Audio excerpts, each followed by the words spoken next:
ആരൊക്കെയാണോ അവര് തുടർന്ന് ആ, ദൈവിക സന്ദേശങ്ങൾ നൽകുന്നതായിരിക്കും. അതിനുവേണ്ടി ഹാർദവമായി സ്വാഗതം ചെയ്യുന്നു. Thank you.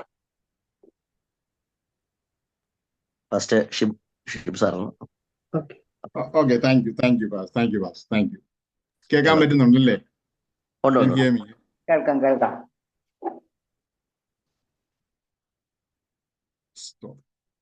ദൈവനാമം മഹത്വപ്പെടട്ടെ. ബഹുമാനിയ കർത്തൃദാസൻ ഫസ്റ്റ് ജോൺ ലി ജോഷുവ, മറ്റേ സഹപാഠികൾ എല്ലാവർക്കും വേഗവന്ദനായ ക്രിസ്തുവിൻ നാമത്തിൽ സ്നേഹവന്ദനം അറിയിക്കുന്നു.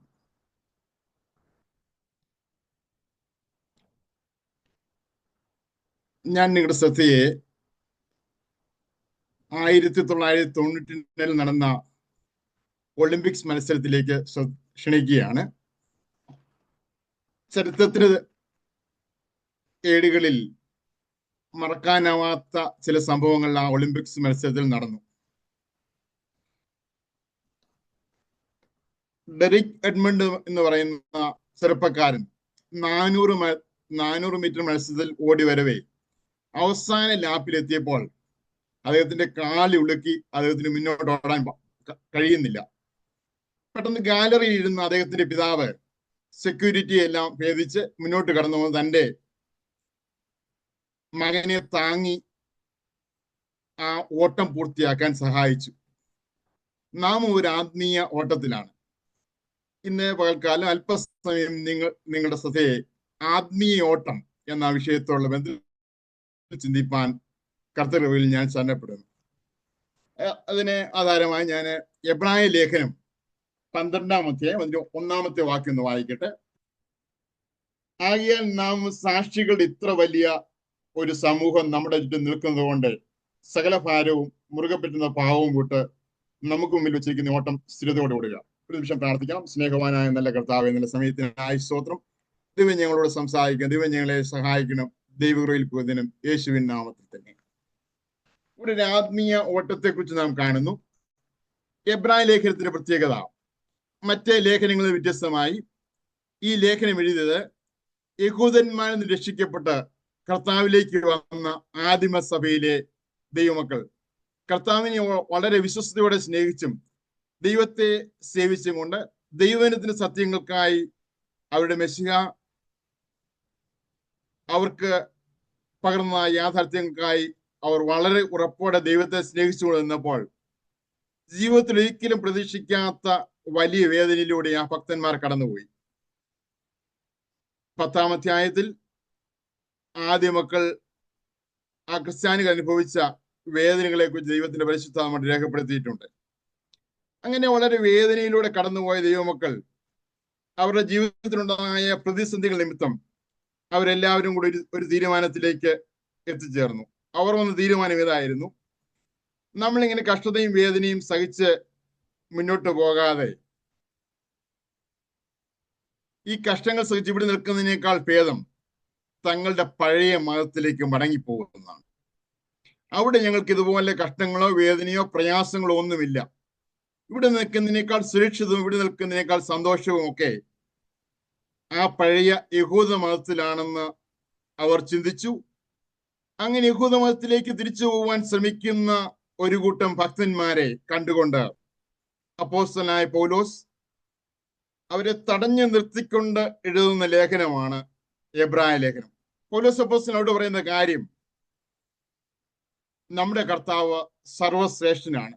അവർ തങ്ങളുടെ ശ്രേഷ്ഠത പറയുമ്പോൾ സർവശ്രേഷ്ഠനായ ക്രിസ്തുവിന്റെ മഹത്വം പൗലോസ് ഈ ലേഖനത്തിലൂടെ വ്യക്തമാക്കുകയാണ്. ആ യഹൂദന്മാര് പറഞ്ഞു, ഞങ്ങൾക്ക് ദൂതന്മാരുണ്ട്, ഞങ്ങൾക്ക് പ്രവാചകന്മാരുണ്ട്, ഞങ്ങൾക്ക് മോശയുണ്ട്, അഹറോനുണ്ട്, യോശുവയുണ്ട്, ഞങ്ങൾക്ക് പഴയ നിയമ യാഗങ്ങളുണ്ട്, നിയമങ്ങളുണ്ട്, പുരോഹിതന്മാരുണ്ട്, പൗരോഹിത്യമുണ്ടെന്നൊക്കെ പറയുമ്പോൾ പൗലോസ് പറയുന്നതിന് അതിന്റെ മഹത്വം എടുത്തു കാണിക്കുമ്പോൾ ഇതിന് ലേഖകൻ പറയുകയാണ്, മോശയേക്കാൾ, അഹോരനേക്കാൾ, കൂടാരങ്ങളെക്കാൾ, യാഗങ്ങളെക്കാൾ, പ്രവാചകനേക്കാൾ, ദൂതന്മാരെക്കാൾ സർവശ്രേഷ്ഠനായ കർത്താവിനെ ഇവിടെ ഉയർത്തി കാണിക്കുകയാണ്. അങ്ങനെ എഴുതി മുന്നോട്ട് കടന്നു വരുമ്പോൾ 11-ാം അധ്യായത്തിൽ അവര് വളരെ ആദരവോടെ നോക്കിയ ഏതാണ്ട് 16 വ്യക്തികളെ അവിടെ ചൂണ്ടിക്കാണിക്കുകയാണ്. അവർ തങ്ങളുടെ തലമുറയിൽ സാധാരണക്കാരായിരുന്നെങ്കിലും ദൈവത്തിലുള്ളതായ വിശ്വാസ നിമിത്തം അവര് തങ്ങളുടെ തലമുറയിൽ അസാധാരണ ആളുകളായി ആ തലമുറയിൽ ശോഭിപ്പനിടയായിരുന്നു. അവരെ എല്ലാം വരച്ചു കാട്ടിയിട്ട് 12-ാം അധ്യായത്തിലേക്ക് കടന്നു വരുമ്പോൾ അപ്പോസ്തലനായ പൗലോസ് പറയുകയാണ്, നമ്മൾ ഇവരെ ആരെയുമല്ല നോക്കേണ്ടത്, നമ്മുടെ നോട്ടം യേശുവിലേക്കാകണം. എന്തിനു വേണ്ടി? നമ്മുടെ സ്ഥിരതയോടെയുള്ളതായ ഓട്ടം നാം ഓടണമെങ്കിൽ നാം യേശുവിനെ നോക്കണമെന്ന് ഇവിടെ പൗലോസ് അപ്പോസ്തലൻ ഓർപ്പിക്കുകയാണ്. നമുക്കറിയാം, നമ്മുടെ ഏതൊരു യാത്രയിലും നമുക്ക് ലഗേജ് ഭാരങ്ങൾ കൂടുതലുണ്ടെങ്കിൽ യാത്ര സുഗമമാകത്തില്ല എന്ന് പറയുന്നത് പോലെ ആത്മീയ യാത്രയിൽ, ആത്മീയ ഓട്ടത്തിൽ നമുക്ക് തടസ്സമാകാവുന്ന 2 കാര്യങ്ങളോട് പറയുന്നു. 1 ഭാരം, 2 മുറുകെ പറ്റുന്ന പാപം. ഇത് രണ്ടും വിട്ട് നാം സ്ഥിരതയോടെ ഓടണമെന്നാണ് പറയുന്നത്.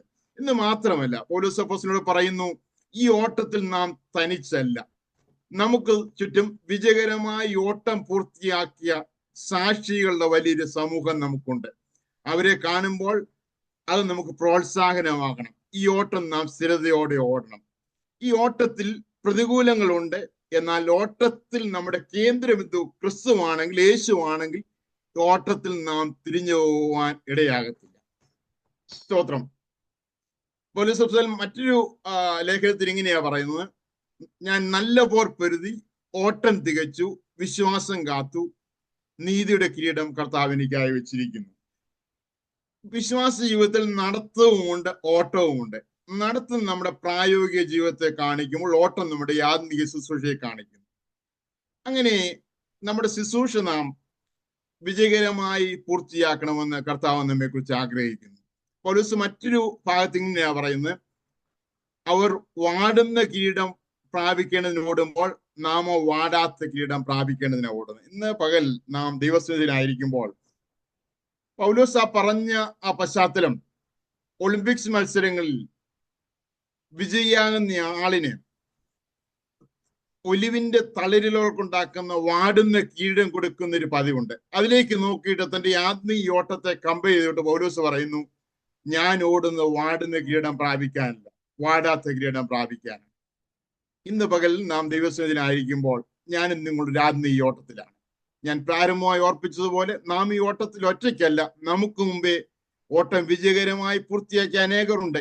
അതിനും അപ്പുറമായി സ്വന്തം മകൻ ഓട്ടത്തിൽ തളരുന്നത് കണ്ടപ്പോൾ ആ പിതാവ് ഗാലറിയിൽ നിയമമെല്ലാം തെറ്റിച്ച് ഓടിച്ചെന്ന സ്വന്തം മകനെ താങ്ങി ഓട്ടം വിജയകരമായി പൂർത്തിയാക്കാൻ സഹായിച്ചെങ്കിൽ നമ്മുടെ ഈ ഓട്ടം കാണും നമ്മളെ വിളിച്ചു വേർതിരിച്ച് ഓട്ടത്തിൽ നമ്മെ ആക്കിയ സ്വർഗീയ പിതാവ് ഈ ഓട്ടം വിജയകരമായി പൂർത്തിയാക്കാൻ എത്രമാത്രം നമ്മെ സഹായിക്കും.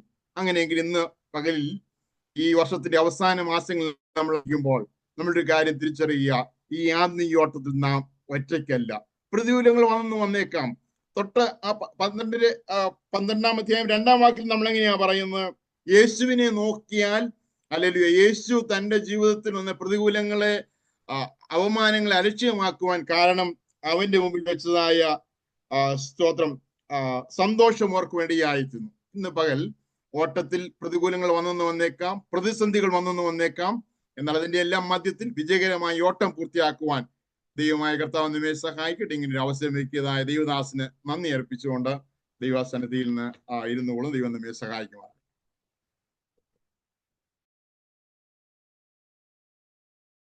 Thank you sir. അടുത്തത് ഇ.പി. പൗലോസ് പറഞ്ഞല്ലേ.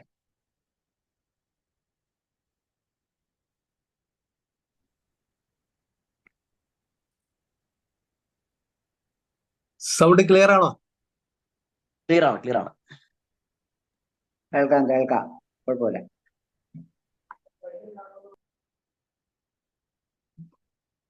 ദൈവത്തിന് മഹത്വം ഉണ്ടാകട്ടെ. ബഹുമാനപ്പെട്ട അധ്യാപകർക്കും എൻ്റെ സഹപാഠികൾക്കും ക്രിസ്തുയേശുവിന്റെ നാമത്തിൽ എൻ്റെ സ്നേഹവന്ദനങ്ങളെ അർപ്പിച്ചുകൊള്ളുന്നു. ആദ്യ മനുഷ്യൻ ആദാം സൃഷ്ടിക്കപ്പെടുമ്പോൾ പാപമില്ലാത്ത ഒരു ലോകത്താണ് താൻ സൃഷ്ടിക്കപ്പെട്ടത്. എന്നാൽ ഇന്ന് നാം ജീവിക്കുന്ന ഈ കാലഘട്ടം അക്രമവും അഴിമതിയും സ്വജനപക്ഷപാതവും അങ്ങനെ പാപത്തിന്റെ വലിയൊരു ശൃംഖലയിൽ അകപ്പെട്ട് പ്രത്യാശ നഷ്ടപ്പെട്ട ഒരു ലോകത്തിലാണ് നാം ജീവിക്കുന്നത്. എന്നാൽ ഇതിന്റെ എല്ലാം മധ്യത്തില് ദൈവത്തെ അറിയുന്ന ദൈവമക്കൾക്ക് ഒരു പ്രത്യാശയുണ്ട്. ആ പ്രത്യാശ നമ്മുടെ കർത്താവ് യേശു ക്രിസ്തു വരും എന്നുള്ളതാണ്. നമുക്കറിയാം, ആദ്യം പിതാക്കള് 70 പേരായി മിസ്രൈമിലേക്ക് കടന്നുപോയി. അവർ മിസ്രൈമിൽ തങ്ങളുടെ സഹോദരനോടൊപ്പം സുഖസൗകര്യമായ ജീവിതം നയിച്ചു വന്നു. എന്നാൽ യോസഫിനെ അറിയാത്ത ഒരു രാജാവ് വന്നപ്പോൾ തങ്ങൾ അടിമത്തത്തിലേക്ക് മാറ്റപ്പെട്ടു എന്ന് തിരുവചനം നൽകിപ്പിക്കുന്നുണ്ട്. അവർക്ക് അവിടെ പ്രത്യാശയില്ല, സന്തോഷമില്ല, സമാധാനമില്ല. നേരെ രീതിയിൽ ഭക്ഷണം പോലും കിട്ടാത്ത അവസ്ഥയിൽ അവരുടെ പ്രത്യാശ എന്തെങ്കിലും ഒരു കാലത്ത് ഞങ്ങളോട് അരുളി ചെയ്തതുപോലെ ഞങ്ങൾക്കൊരു കനാൻ ദേശമുണ്ട്, അവിടേക്ക് ഞങ്ങൾ പോകും. ആ പ്രത്യാശ ഞങ്ങൾ ഉറപ്പിക്കുന്നത് ഞങ്ങളുടെ പൂർവ്വപിതാവായ യോസേപ്പിന്റെ അസ്ഥികൂടങ്ങളാണ്. ഈ അസ്ഥികൂടങ്ങളെ നോക്കിക്കൊണ്ട് ജനം ആശ്വാസം പ്രാപിക്കുകയാണ്. ഞാൻ ഇന്ന് പറയുന്നത് പുറപ്പാട് പുസ്തകത്തെ കുറിച്ചാണ്. പുറപ്പാട് പുസ്തകം മൊത്തമായിട്ട് ഒരു ചെറിയ അവലോകനം നടത്തുക, അതാണ് ഇന്നത്തെ എൻ്റെ. പ്രത്യാശയില്ലാത്ത ലോകത്ത് അവരുടെ പ്രത്യാശ ശവപ്പെട്ടിക്കുള്ളിൽ കിടക്കുന്ന യോസഫിന്റെ അസ്ഥികൂടങ്ങളായിരുന്നെങ്കിൽ, നമ്മുടെ പ്രത്യാശ ഉയർത്തെഴുന്നേറ്റ സ്വർഗത്തിലേക്ക് കയറിപ്പോയ യേശു കർത്താവാണ് നമ്മുടെ പ്രത്യാശ. അപ്പൊ അടിമത്തത്തിൽ നിന്ന് ഒരു വീണ്ടെടുപ്പാണ് ഇസ്രായേൽ ജനം ആഗ്രഹിച്ചിരുന്നത്. അവർ പലപ്പോഴും ഒരു ദൈവശബ്ദം കേൾക്കുന്നതിനോ ഒരു വീണ്ടെടുപ്പുകാരനെ അന്വേഷിച്ചൊക്കെ ഇരുന്നപ്പോൾ ദൈവം അവരെ നിലവിളി കേട്ടു. ഒരു കാലത്ത് ഫറവോന്റെ പുത്രിയുടെ മകനെന്ന് വിളിക്കപ്പെട്ടിരുന്ന മോശ തന്റെ സഹോദരവർഗത്തിന് താൻ ചെയ്ത സഹായത്താൽ അവനെ ഉന്തിക്കളയുകയും നിന്നെ ഞങ്ങൾക്ക്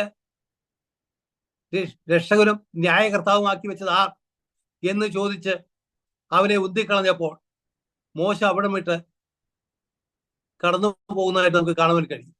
എന്നാൽ ഈ മോശയെ തന്നെ നമ്മൾ വായിക്കുന്നത്, അവർ തള്ളിക്കളഞ്ഞ മോശയെ തന്നെ അവരെ വീണ്ടെടുപ്പുകാരനും അവന്റെ ന്യായകർത്താവുമായി ദൈവം നിയമിച്ചാക്കി. അങ്ങനെ മോശ അവരുടെ ജീവിതത്തിൽ കടന്നു വന്നു. ആടിനെ നോക്കുന്ന ഇടത്ത് നിന്ന് ദൈവം അവനെ വിളിച്ച് വേർതിരിച്ചു. തന്റെ ജീവിതത്തിൽ പല തടസ്സങ്ങളും മുന്നോട്ട് വെച്ചെങ്കിലും ദൈവം അകത്തൊന്നും അഗണ്യമാക്കാതെ മോശയെ ഒരു വീണ്ടെടുപ്പുകാരനായിട്ട് അയക്കുന്നതായിട്ട് നമുക്ക് കാണുവാൻ കഴിയും. അവിടെ നമുക്ക് കാണുവാൻ കഴിയുന്നത്, വീണ്ടെടുപ്പുകാരൻ കടിഞ്ഞൂൽ ആട്ടിൻകുട്ടിയെ അറുത്ത് അതിന്റെ രക്തം കട്ടണമേലും കുറുമ്പടി മേലും പറ്റണം. രക്തം അടയാളമുള്ള ഭവനത്തിൽ സംഹാരം കിടക്കുകയില്ല. പുതിയ നിയമത്തിൽ നമ്മൾ വായിക്കുന്ന യേശുവിന്റെ രക്തം സകല പാപവും പോക്കി നമ്മൾ ശുദ്ധീകരിക്കുന്നതാണ്. ഈ ശുദ്ധീകരണമാണ് ഇന്നും നമ്മെ ദൈവകൃപയിൽ നിർത്തുന്നത്. വീണ്ടും പഴയ പറയുകയാണ്, പുറപ്പാട് പുസ്തകം ചൂണ്ടിക്കാണിക്കുന്ന 2 കാര്യങ്ങളാണ്. ഒന്ന് വീണ്ടെടുപ്പും, ഒന്ന് ദൈവിക അരുളപ്പാടുകളും. ദൈവം മോശ മുഖാന്തരം ഇസ്രായേൽ മക്കൾക്ക് ദൈവികമായ ഒരു വീണ്ടെടുപ്പ് നടത്തി. അതുപോലെ തന്നെ വീണ്ടും 19 അധ്യായം മുതൽ പറയുകയാണ്, ദൈവികമായ അരുളപ്പാടുകൾ മോശയ്ക്ക് ദൈവം കൊടുത്തു. അരുളപ്പാടുകളും ആരാധനയും ഒക്കെ കഴിക്കുന്ന ഒരു ജനമായിട്ട് നമുക്ക് അവരെ കാണുവാൻ കഴിയും. അപ്പോൾ ക്രൂശിക്കപ്പെട്ട യേശു അല്ലെങ്കിൽ പെസഹ കുഞ്ഞാട് എന്നതാണ് നമ്മുടെ മെയിനായ ടോപ്പിക്കായിട്ട് ഉള്ളത്. വീണ്ടും പറയുകയാണ്, മോശ എന്ന ദൈവപുരുഷൻ ഇസ്രായേൽ മക്കളുടെ അടുത്ത് കടന്നു വരികയും പല അത്ഭുതങ്ങൾ ഫറവോന്റെ മുമ്പിൽ കാണിക്കുകയും അങ്ങനെ ഏറ്റവും ഒടുവിലായി 10 ബാധകളാൽ ദൈവം അവരെ ബാധിച്ചപ്പോൾ ഇസ്രായേൽ ജനം സ്വസ്ഥതയോടെ അവരുടെ കൂടാരങ്ങളിൽ പാർക്കുന്നതായിട്ട് നമുക്ക് കാണുവാൻ കഴിയും. പാപത്തിൽ വലഞ്ഞ് ആശയത്തെ ലോകത്തിൽ ജീവിക്കുന്ന വർഗത്തിന് വേണ്ടി യേശു ക്രിസ്തുവിൽ കൂടിയുള്ള ഒരു പാപക്ഷമയും ഒരു പുതിയ ജീവിതവും ബൈബിൾ നമുക്ക് പ്രകാശനം ചെയ്യുന്നുണ്ട്. എന്റെ യേശു വരും, താമസമില്ല. അതായിരിക്കണം നമ്മുടെ ഓരോരുത്തരും പ്രത്യാശ. നാം പറന്നുയരും. മിസ്രൈമിലെ യാഗവസ്തുക്കൾ ആട്ടിൻകുട്ടിയായിരുന്നെങ്കിൽ നമ്മുടെ യാഗവസ്തു അറുക്കപ്പെട്ട യേശു ക്രിസ്തുവാണ്. നമ്മുടെ പെസഹ കുഞ്ഞാട് അറുക്കപ്പെട്ടിരിക്കുന്നു, അത് ക്രിസ്തു തന്നെയെന്ന് തിരുവെഴുത്തിൽ നാം വായിക്കുന്നുണ്ട്. അപ്പൊ നമ്മുടെ പാപങ്ങൾക്ക് വേണ്ടി മരിച്ച ഒരു യേശു ഉണ്ട്. ആ യേശു മരണത്തെ ജയിച്ചവനാണ്. ആ യേശു പോയതുപോലെ മടങ്ങി വരുമെന്ന് സാക്ഷ്യം നമുക്ക് ഉണ്ട്. അപ്പൊ കഷ്ടങ്ങളിലും പ്രയാസങ്ങളും പ്രതിസന്ധികളും തളർന്നിരിക്കുന്ന മനുഷ്യൻ ഇന്ന് പ്രത്യാശ വരുന്നത് യേശു ക്രിസ്തുവിന്റെ പ്രത്യാഗമനത്തിലുള്ള വിശ്വാസം മൂലമാണ്. നമുക്കറിയാം, പുറപ്പാട് പുസ്തകം ബൈബിളിലെ 2ാമത്തെ പുസ്തകമാണ്. അത് എഴുതിയത് മോശയാണ്. മോശ പുറപ്പാട് പുസ്തകം എഴുതുന്നതിന് മുമ്പ് എഴുതിയ പുസ്തകമാണ് ഉൽപ്പത്തി പുസ്തകം. ഉൽപ്പത്തി പുസ്തകത്തില് ദൈവം കൊടുത്ത അരുളപ്പാടുകളാണ് താൻ കുറിച്ചു വെച്ചത്. എന്നാൽ പുറപ്പാട് പുസ്തകം അത് എഴുത്തുകാരൻ തന്റെ ജീവിത അനുഭവങ്ങളെ കൂട്ടിക്കലർത്തി എഴുതുന്നതാണ്. എഴുത്തുകാരൻ ജീവിച്ചിരുന്ന കാലഘട്ടത്തില് മിസ്രൈമി അടിമത്തത്തിൽ നിന്ന് ജനത്തെ വിടുവിക്കുന്നതും സീനായി പർവ്വതത്തിൽ വെച്ച് ദൈവത്തിൽ നിന്ന് കൽപ്പന പ്രാപിക്കുന്നതും അങ്ങനെ വലിയൊരു അടയാളം, വലിയൊരു നിയോഗം മോശയ്ക്ക് ലഭിച്ചതായിട്ട് നമുക്ക് കാണുവാൻ കഴിയും. ഇതാണ് ഈ പുസ്തകത്തിന്റെ അടിസ്ഥാനമായ കാര്യമായിട്ടുള്ളത്. പുറപ്പാട് പുസ്തകത്തിൽ 40 അധ്യായങ്ങളുണ്ട്. ഇതെല്ലാം മശിയെക്കുറിച്ച് വ്യക്തമായ പ്രതിപാദമില്ലെങ്കിലും മശിയെ ചൂണ്ടിക്കാണിക്കുന്ന അനേക വേദഭാഗങ്ങൾ ഈ പുസ്തകത്തിൽ നമുക്ക് കാണുവാൻ കഴിയും. അതിലൊന്നാണ്, ഇരുവരും പ്രവാചകന്മാരാണ്. മോശ യേശു ക്രിസ്തു പ്രവാചകന്മാരാണ്. അവർ പുരോഹിതന്മാരാണ്. അവർ ഭരണകർത്താക്കളാണ്. യേശു ക്രിസ്തു പെസഹ കുഞ്ഞാടിന്റെ നിഴലാണ്. 7 ഉത്സവങ്ങൾ യേശുവിന് നിഴലാണ്. അതുപോലെ മന്നയും പാറയിൽ നിന്നുള്ള വെള്ളവും ജീവജലത്തിന്റെ നിന്ന് നമുക്ക് കുടിപ്പാൻ തരുന്ന യേശു ക്രിസ്തു, ദാഹിക്കുന്നവരെല്ലാം എൻ്റെ അടുക്കൽ വരട്ടെ, ജീവജലത്തിന്റെ നദിയിൽ നിന്ന് ഞാൻ അവർക്ക് സൗജന്യമായി കൊടുക്കുമെന്നല്ലേ കർത്താവ്. ഇതെല്ലാം യേശു ക്രിസ്തുവിനെ നിഴലായി കാണിക്കുമ്പോൾ യേശു എത്രയും പെട്ടെന്ന് വരും. യേശുവിന്റെ വരവിനായി ഒരുങ്ങി ജീവിക്കാം. കർത്താവ് നമ്മെ വീണ്ടെടുത്ത ഒരു ദിവസമുണ്ട്. എന്നാൽ നമ്മൾ നമ്മുടെ രക്ഷാപ്രവർത്തികൾ പൂർണ്ണമായിട്ടില്ല. നമ്മുടെ രക്ഷാ കാലങ്ങളെ അതിജീവിച്ചുകൊണ്ട് മുന്നേറിക്കൊണ്ടിരിക്കുകയാണ്. മിസ്രൈമിൽ നിന്ന് പുറപ്പെട്ട ജനം മരുഭൂമിയിൽ പെട്ടുപോയെങ്കിലും അവരുടെ പിൻതലമുറ അവർ വാഗ്ദത്ത കനാൻ ദേശത്ത് കടന്നതായിട്ട് യോശുവയുടെ പുസ്തകത്തിലൂടെ നമ്മൾ പഠിപ്പിക്കുന്നുണ്ട്. അതുപോലെ തന്നെ ഈ ലോക ജീവിതത്തില് സ്നാനശേഷം ഈ ലോകമാകുന്ന മരുഭൂമി യാത്രയിൽ തുടർന്നുകൊണ്ടിരിക്കുന്ന നമുക്ക് പലവിധ കഷ്ടപ്പാടുകളും പ്രയാസങ്ങളും പ്രതികൂലങ്ങളും ജീവിതത്തിൽ വന്നുകൊണ്ടിരിക്കുന്നു. പരീക്ഷകൾ വരാം, പ്രതിബിംബങ്ങൾ വരാം. എന്നാൽ ഇവയെല്ലാം തരണം ചെയ്യുവാൻ ക്രിസ്തുവിലുള്ള വിശ്വാസവും ക്രിസ്തുവിലുള്ള പ്രത്യാശവും ദൈവമായ കർത്താവ് നമ്മെ സഹായിക്കുന്നു. നമുക്ക് മുമ്പിലുള്ള ഈ വലിയ പ്രത്യാശ അത് നഷ്ടമാകാതെ എൻ്റെ കർത്താവ് വരും. ആ കർത്താവ് മധ്യാകാശത്തിൽ വരുമ്പോൾ ഞാനും മേഘങ്ങളിൽ എടുക്കപ്പെടും. അവിടെ വെച്ച് ഞങ്ങൾ മുഖാമുഖം കാണും എന്നുള്ള പ്രത്യാശ, ആ ഒരു വലിയ പ്രത്യാശയിൽ നമുക്കും ജീവിക്കാം. അപ്പോൾ പുറപ്പാട് പുസ്തകത്തിലെ പ്രത്യാശ പോലെ ഞങ്ങൾക്കൊരു വീണ്ടെടുപ്പുകാരനുണ്ട് എന്നവർ വിശ്വസിച്ചതുപോലെ നമുക്കൊരു വീണ്ടെടുപ്പുകാരനുണ്ട്. ആ വീണ്ടെടുപ്പുകാരൻ വന്നു, നമ്മുടെ പാപത്തിൽ നിന്ന് വീണ്ടെടുത്തു. ഇനി നമ്മുടെ ശരീരത്തിൽ നിന്ന് വീണ്ടെടുപ്പുണ്ട്. ആത്മാവ് ആദ്യദാനം ലഭിച്ചവരെ നാമും നമ്മുടെ ശരീരത്തിലെ വീണ്ടെടുപ്പായ പുത്രത്തിന് ഞരങ്ങിക്കൊണ്ട് ജീവിക്കുന്നുവെന്ന് നാം ബൈബിളിൽ പഠിക്കുന്നുണ്ട്. അപ്പൊ നമ്മുടെ ശരീരത്തിലെ വീണ്ടെടുപ്പ് അത് എത്രയോ അടുത്ത് നടക്കുമെന്ന പ്രത്യാശയോടെ കർത്താവിന്റെ വരവിനായി പരിശുദ്ധാത്മാവിന്റെ നിറവിൽ നമുക്കായിരിക്കാം. അതുപോലെ വിശുദ്ധിയോടെ നമുക്കായിരിക്കാം. അതിനായി ദൈവമായ കർത്താവ് നമ്മെ അവരെ സഹായിക്കട്ടെ. പ്രത്യേകം ഇങ്ങനെ ഒരു സമയം അനുവദിച്ചെന്ന എന്റെ ഭാരവാഹികൾക്കെല്ലാം എന്റെ നന്ദി അറിയിച്ചുകൊണ്ട് ഞാൻ എന്റെ വാക്കുകൾ നിർത്തുന്നു. ദൈവം നമ്മെ സഹായിക്കുമാറാകട്ടെ. Thank you. അടുത്ത ആരാണ് നിയോഗിക്കപ്പെട്ടത്? സുജ മോസസ്. സുജ സിസ്റ്റർ ഉണ്ടോ? ഉണ്ട്. ഉണ്ട്. എനിക്ക് ഇച്ചിരി ജലദോഷവും ഒച്ചയടപ്പൊക്കെയാണ്. എന്റെ ശബ്ദം കേൾക്കാമോ? എനിക്ക് നെറ്റ് ഓണാക്കാൻ പറ്റുന്നില്ല. എനിക്ക് നെറ്റ്വർക്ക് കട്ടായി പോകും ഇവിടെ. എന്നാലൊരു കാര്യം ചെയ്യാം, നെക്സ്റ്റ് ടൈം മതി. വീഡിയോ ഓൺ ചെയ്യാവുന്ന രീതിയിലായിരിക്കും ബെറ്റർ അല്ലേ പാസ്റ്ററെ? അതെ. അപ്പൊ ആരെങ്കിലും പ്രിപ്പയർഡ് ആണെങ്കിൽ ആർക്കെങ്കിലും പ്രസംഗിക്കാൻ അവൈലബിൾ ആണെങ്കിൽ ഈ സമയം ഉപയോഗിക്കാമെന്ന് ഞാൻ പറയുകയാണ്. ആരെങ്കിലും പ്രിപ്പയർഡ് എനിവേ ഇൻഫോം ചെയ്തിട്ടുള്ളതാണ് എല്ലാ സ്റ്റുഡൻസും. Saiju K Mathew, are you ready?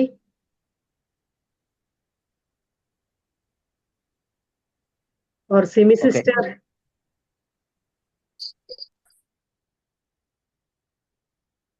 Saiju brother prepared ആണോ?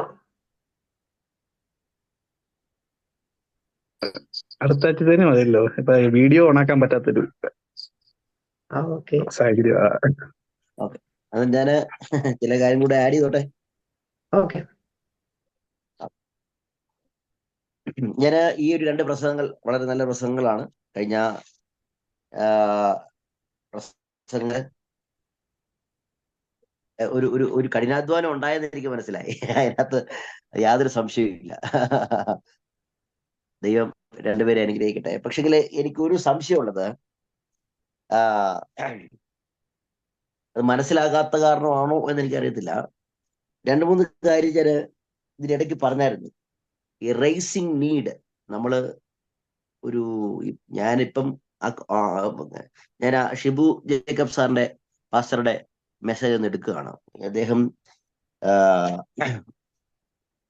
നമ്മുടെ ഓട്ടത്തെ പറ്റിയുള്ള ഒരു ആത്മീയ ജീവിതത്തിലെ ഓട്ടത്തെ പറ്റിയുള്ള ഒരു അനുഗ്രഹിക്കപ്പെട്ടൊരു സന്ദേശമാണ് എടുത്തത്. അപ്പൊ ആദ്യം ഗെറ്റിംഗ് അറ്റൻഷൻ. അദ്ദേഹം ഒളിമ്പിക്സിലെ ജേതാവായ അദ്ദേഹത്തിന്റെ കഥ പറഞ്ഞ് ആരംഭിക്കുകയാണ്. അതിനുശേഷം റേസിംഗ് നീഡ് എന്നുള്ള ആ ഒരു ടോപ്പിക്ക് അത് ഉണ്ടായിരുന്നോ സാറേ? പക്ഷേ ഞാനിത് ആ ഒരു പോയിന്റ് എനിക്ക് തോന്നുന്നു മിസ് ആയിട്ടുണ്ട്. ഞാൻ I am just taking note of that. Okay, റേസിംഗ് നീഡ്. അപ്പം ഇപ്പോഴത്തെ നമ്മളിപ്പോ 2024 നിൽക്കുമ്പോൾ എന്റെ സന്ദേശത്തിന്റെ ആവശ്യം എന്താണ് എന്നുള്ളത്. പിന്നെ അതിനുശേഷം പർപ്പസ് പറഞ്ഞായിരുന്നു. പർപ്പസ് എന്തുകൊണ്ടാണ് ഈ പ്രത്യേക ടോപ്പിക് ഇന്ന് ഞാൻ സംസാരിച്ചു പറയുന്നത് എന്നുള്ളതും നമ്മൾ പറഞ്ഞായിരുന്നു. അതും അതിനകത്ത് മിസ്സിങ് ഔട്ട് ആണ്. പിന്നെ ഈ central preposition of the text, അതിൽ നിന്നാണ് നമ്മൾ 3 പോയിന്റ്സ് നമ്മൾ എടുക്കുന്നത്. Central preposition of the text അത് അത് ഒന്ന് ഉണ്ടായിരുന്നോ? അത് ഒന്ന് പറയാവോ? പക്ഷേ central preposition of the text നമുക്ക് 12:1 ആയിരുന്നു ഞാൻ central preposition of the text ആയി എടുത്തത്. എബ്രായ ലേഖനം 12:1 ആ ടെക്സ്റ്റിന്റെ അടിസ്ഥാനത്തിലാണ് ഞാൻ എന്റെ ആശയങ്ങളെ വിപുലീകരിച്ചത്. അതൊരു വാചകമായിട്ട് പറഞ്ഞിട്ടില്ലായിരുന്നു അല്ലേ? ഞാനൊന്ന് വായിച്ചായിരുന്നു. വായിച്ചതിന് ശേഷം ഞാൻ ഒന്നും കൂടെ വായിക്കാവോ?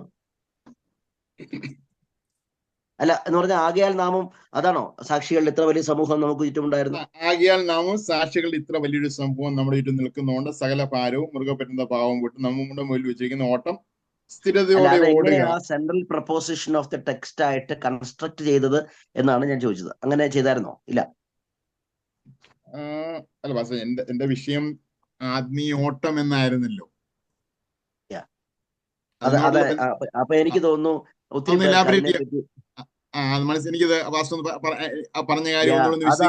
എനിക്ക് മിസ്സിംഗ് ഔട്ട് ആയി പോകും തോന്നുന്നുണ്ട്.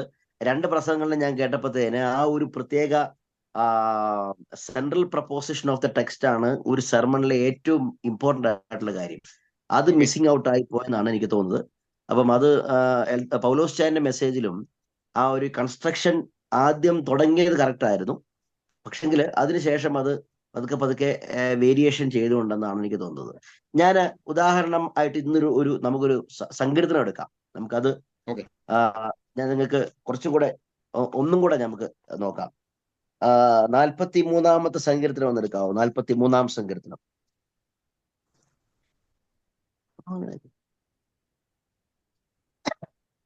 ഏകദേശം അരമണിക്കൂർ കൂടെ സമയം ഉണ്ടെന്നാണ് തോന്നുന്നത്. ഉണ്ടല്ലോ അല്ലേ സിസ്റ്ററെ?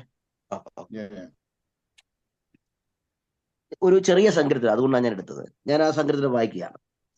ദൈവമേ, എനിക്ക് ന്യായം പാലിച്ചു തരണമേ. ഭക്തികെട്ട ജാതിയോട് എന്റെ വ്യവഹാരം നടത്തണമേ. വഞ്ചനയും അനീതിയുമുള്ള മനുഷ്യങ്കൽ നിന്ന് എന്നെ വിടുവിക്കണമേ. നീ എന്റെ ശരണമായ ദൈവമല്ലോ. നീ എന്നെ തള്ളിക്കളഞ്ഞിരിക്കുന്നത് എന്ത്? ശത്രുവിന്റെ ഉപദ്രവ ഹേതുവായി ഞാൻ ദുഃഖിച്ച് നടക്കേണ്ടി വരുന്നതും എന്ത്? നിന്റെ പ്രകാശവും സത്യവും അയച്ചു തരണമേ. അവ എന്നെ നടത്തുമാറാകട്ടെ. നിന്റെ വിശുദ്ധ പർവ്വതത്തിലേക്കും തിരുനിവാസത്തിലേക്കും അവ എന്നെ എത്തിക്കുമാറാകട്ടെ. ഞാൻ ദൈവത്തിന്റെ പാദപീഠത്തിലേക്ക്, എന്റെ പരമാനന്ദമായ ദൈവത്തിന്റെ പാദപീഠത്തിലേക്ക്, പരമാനന്ദമായ ദൈവത്തിങ്കിലേക്ക് ചെല്ലും. ദൈവമേ, എന്റെ ദൈവമേ, കിന്നരം കൊണ്ട് ഞാൻ നിന്നെ സ്തുതിക്കും. എന്റെ ആത്മാവേ, നീ വിഷാദിച്ചുള്ളിൽ ഞരങ്ങുന്നത് എന്ത്? ദൈവത്തിൽ പ്രത്യാശ വെക്കുക. അവൻ എന്റെ മുഖപ്രകാശ രക്ഷയും എന്റെ ദൈവവും ആകുന്നു എന്നിങ്ങനെ ഞാൻ ഇനിയും അവനെ സ്തുതിക്കും. ഒരു ചെറിയ സങ്കീർത്തനമാണ്. അപ്പം നമുക്കൊരു പ്രാക്ടിക്കലായിട്ട് തന്നെ ഈ സങ്കീർത്തനം നമുക്ക് എടുക്കാം. ഇതില് ഗെറ്റിംഗ് അറ്റൻഷൻ, അതിനകത്ത് ഞാനൊന്നും പറയാൻ താല്പര്യമില്ല. അത് ഓരോരുത്തരുടെ നല്ല നല്ല രണ്ട് ഗെറ്റിംഗ് അറ്റൻഷൻ എനിക്കിന്ന് കിട്ടി. പ്രത്യേകിച്ചും ശിവപാശ്രയ കഥ അത് ആരംഭിക്കുകയും കൺക്ലൂഷനും അദ്ദേഹം കൊണ്ടുവരുന്നത് വളരെ ഭംഗിയായിട്ടത് കൈകാര്യം ചെയ്തു എന്ന് വേണമെങ്കിൽ പറയാം. കാരണം ആ പിതാവ് ഓടി വന്ന് ഗാലറിയിൽ വന്ന് സഹായിക്കുന്നത് അത് വളരെ നല്ലൊരു ക്ലൈമാക്സ് ആയിട്ട് കാണുന്നുണ്ട്. അപ്പൊ ഇവിടെ ഞാൻ ആ ഗെറ്റിംഗ് അറ്റൻഷനും മെയിൻ ഇൻട്രൊഡക്ഷനും അങ്ങ് വിടുകയാണ്. അടുത്തത് റേസിംഗ് നീഡ്. അപ്പം നമുക്ക് വേണമെങ്കിൽ ഇങ്ങനെ ആ സങ്കീർത്തനത്തിന്റെ രണ്ട് കാര്യങ്ങൾ നമുക്ക് ധ്യാനിക്കുമ്പോഴത്തേന് ശരിക്കും ഈ സങ്കീർത്തനക്കാരൻ ഒരു അസ്വസ്ഥനാണ്, ആശങ്കയിലാണ്. മനുഷ്യന്റെ ഏറ്റവും വലിയ പ്രോബ്ലമാണ് ആശങ്ക. അപ്പൊ നമുക്ക് റേസിംഗ് നീഡാണ്. മനുഷ്യന്റെ ആശങ്ക ചില ചോദ്യത്തിലേക്ക് നമ്മളെ നടത്തുന്നു. ആ ചോദ്യങ്ങൾ ഉണ്ടാകുന്നത് എങ്ങനെയാണെന്നറിയാമോ? നമ്മളുടെ വീക്ഷണം നമ്മുടെ ചുറ്റുപാടുകളിലേക്ക് പോകുമ്പോഴാണ്. രണ്ട്, നമ്മുടെ ശത്രുക്കളിലേക്ക്, നമ്മുടെ സാഹചര്യങ്ങളിലേക്ക്. ഞാനിത് ഒരു എന്താ പറയുന്നത്, വളരെ ലളിതമായിട്ടുള്ള ഒരു മെസ്സേജ്, വലിയ ആഴത്തിലൊന്നും അല്ല. ഇത് ബാക്കിയുള്ള എല്ലാവർക്കും കൂടെ ഒന്ന് മനസ്സിലാകാൻ വേണ്ടി കൂടിയാണ്. അപ്പൊ നമുക്ക് ആശങ്ക ഉണ്ടാകുന്നത്, ഒന്ന്, എൻ്റെ ഇന്നത്തെ സറൗണ്ടിങ്സ്, എൻ്റെ ചുറ്റുപാടുകൾ, ലോകം മുഴുവൻ നോക്കി ഒരു വല്ലാത്ത ആശങ്കയിലൂടെ പോവുകയാണ്. വിശേഷിച്ച് ഇസ്രായേലും ഹമാസും തമ്മിലുള്ള യുദ്ധം, റഷ്യ യുക്രൈൻ തമ്മിലുള്ള യുദ്ധം, ഇനി ലോകത്തിന്റെ ഭാവി എങ്ങോട്ടാണെന്നുള്ള ഒരാശങ്ക പൊതുവെ ജനങ്ങൾക്കെല്ലാം ഉണ്ട്. രണ്ടാമത്, നമ്മളുടെ തന്നെ ജീവിതത്തിൽ നമ്മുടെ ശത്രുക്കൾ ഒത്തിരി പേര് ആവശ്യമില്ലാത്ത കാര്യങ്ങൾ നമ്മളെപ്പറ്റി പറയുക, ഇല്ലാത്തത് ഉണ്ടാക്കി പറയുക. ഇത് തന്നെ നമുക്കൊരു വല്ലാത്തൊരു ആശങ്കയിലേക്ക് ഉളവാകുന്നു. മൂന്ന്, നമ്മുടെ സാഹചര്യം. പലപ്പോഴും നമുക്ക് നല്ലൊരു സാഹചര്യമല്ല ഇപ്പോൾ പോയിക്കൊണ്ടിരിക്കുന്നത്. ഈ ക്ലാസ്സിൽ ആരംഭത്തിൽ തന്നെ പ്രിയ സിസ്റ്റർ പറയുകയുണ്ടായി, അവർക്ക് എല്ലാവർക്കും ശാരീരികമായിട്ട് സുഖമില്ലാത്ത ഒരവസ്ഥയിലാണ്. അത് തന്നെ എല്ലാവരെയും ആശങ്കപ്പെടുത്തുന്നു. ആ ഒരു പേഴ്സണൽ ഒരു ചെറിയ ജലദോഷം തന്നെ അവരെ ആശങ്കപ്പെടുത്തുന്നു. അപ്പം മനുഷ്യനെല്ലാവരും ആശങ്ക. അപ്പൊ ദിസ് ഇസ് എ നീഡ്. നമ്മൾ ആ റേസ് ആവശ്യം. ഈ ആശങ്കയ്ക്ക് എന്താണ് ഒരു പരിഹാരമുള്ളത്? അപ്പൊ അവിടെയാണ് ഓറിയന്റഡ് തീം, ഈ സങ്കീർത്തനത്തിന്റെ ഒരു തീം നമ്മൾ കൊണ്ടുവരികയാണ്.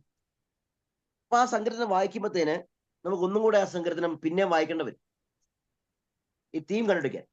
അതിനകത്ത് ഞാൻ എൻ്റെ വ്യക്തിപരമായിട്ടാണ് ഞാൻ പറയുന്നത്, എനിക്ക് വ്യക്തിപരമായിട്ട് ഇതിന്റെ 3-ാം വാക്യമാണ് ഞാൻ എടുത്തത്. കാരണം ഈ മുകളിലത്തെ 2 വാക്യങ്ങളിലും ആശങ്ക പങ്കിടുന്നു. 4-5 വാക്യത്തിലേക്ക് തന്റെ ഫ്യൂച്ചറിസ്റ്റിക് ആയിട്ടുള്ള കാര്യങ്ങൾ പറയുന്നു.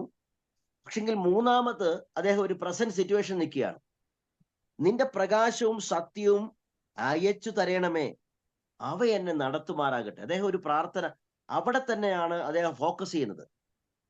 കാരണം ആ സങ്കീർത്തന തീം എന്ന് പറയുന്നത് seeking the Lord's guidance towards light and truth.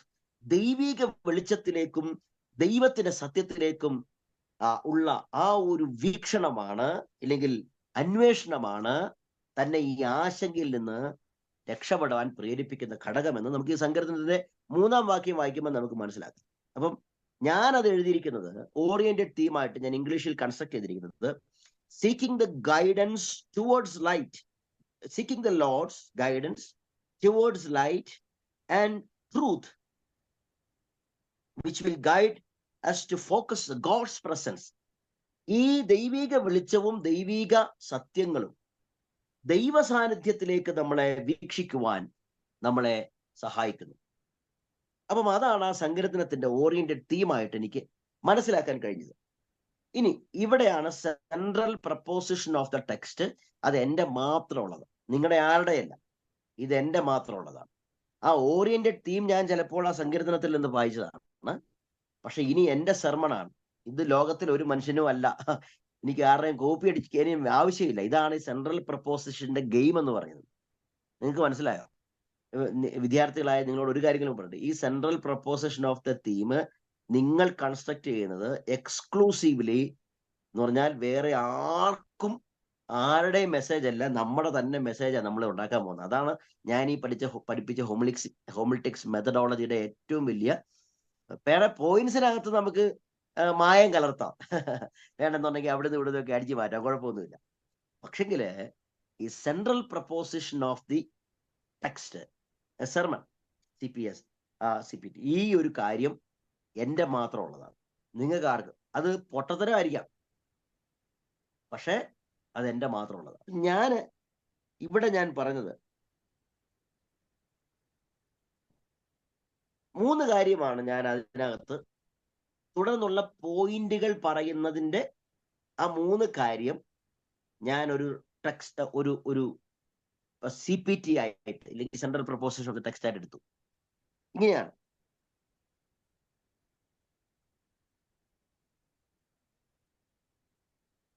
God's walking in the light and truth will enable us to overcome the questions and to enjoy the privilege of God with hope of salvation. ഞാൻ മലയാളത്തിൽ പറയാം. ദൈവിക വെളിച്ചത്തിലും സത്യത്തിലും നടക്കുന്ന എനിക്ക് എൻ്റെ ജീവിതത്തിലെ ചോദ്യങ്ങളെ തരണം ചെയ്തുകൊണ്ട് ദൈവിക അനുഗ്രഹങ്ങളെ പ്രാപിക്കുകയും ദൈവത്തിന്റെ പ്രത്യാശയിൽ നടക്കുവാനും എന്നെ പ്രാപ്തനാക്കുന്നു. അപ്പൊ എൻ്റെ സെർമൺ ഞാൻ കൊണ്ടുവരുക നിങ്ങളുടെ മുമ്പിലേക്ക്.